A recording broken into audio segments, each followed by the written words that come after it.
Kahnawake Education Center is hoping to point the education of community school students in a clear direction. A new mini strategic plan is being put into place over the next 2 years that will help improve the school system. The plan has been put together through a consultation process that began last year.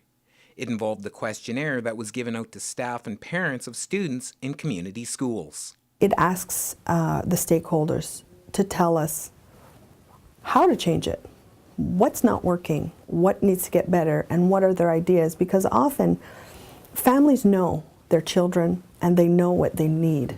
And if their needs aren't being met, they're going to know. So we need to hear from them. The findings of the initial consultation process were gathered and organized into 3 separate goals.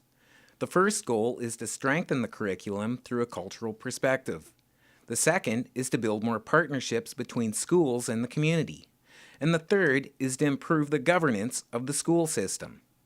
The idea is to make sure that the school system is more inclusive of cultural needs while making sure that the students still have the best education possible. Giving students as many options as possible so that they don't leave the community schools for outside schools is also a priority identified.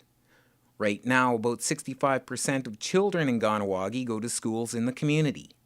The other 35% attend schools outside for various reasons. Those reasons are usually for education or sport programming that aren't available here. That's something the KEC wants to change. I think for far too long our community members have felt that they've looked at themselves in isolation, that their family needs are the needs of the whole community, and everybody operates in silos. French is important to me, Mohawk is important to me, science is important to me, and I'm right. So I'm going to go to the school where I'm going to get what I want. And what I feel is everyone is right. And if we begin to look at ourselves as a collective and say, you know what, the 6 of us in this room all have different ideas of what we want. And instead of feeling that that need is just for you, let's join together and create a whole.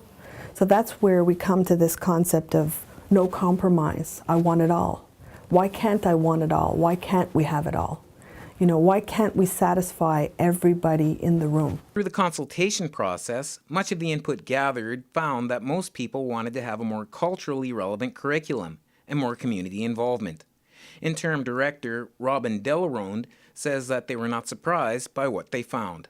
A lot of the things that we were working, that came out, we were already starting to implement. You know, we were already able to identify some areas saying, okay, so when we started to make action plans, which we're doing right now, sometimes we're looking at it, we're saying, oh, we're already doing that. We're starting that already. So, you know, it kind of validates what we know we need to do, but it also, there's some areas that we had to work on. Administration officials say it's an ambitious undertaking, and one of the major obstacles is funding. That's an issue that they're trying to address creatively and hope to find the money and help to build a curriculum center, an important cornerstone of their goals. It's a process they say that will be beneficial not just for the community in the long run.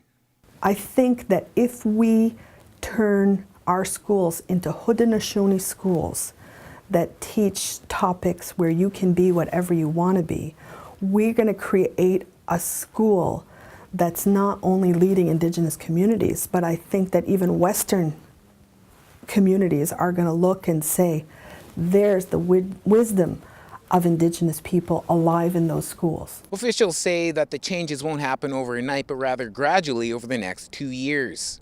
They say the first changes will begin this fall. And while the strategic plan is to run over the next 2 years, they say it could take up to 5 years before the difference is fully noticeable. Lachlan Medill for Mohawk TV.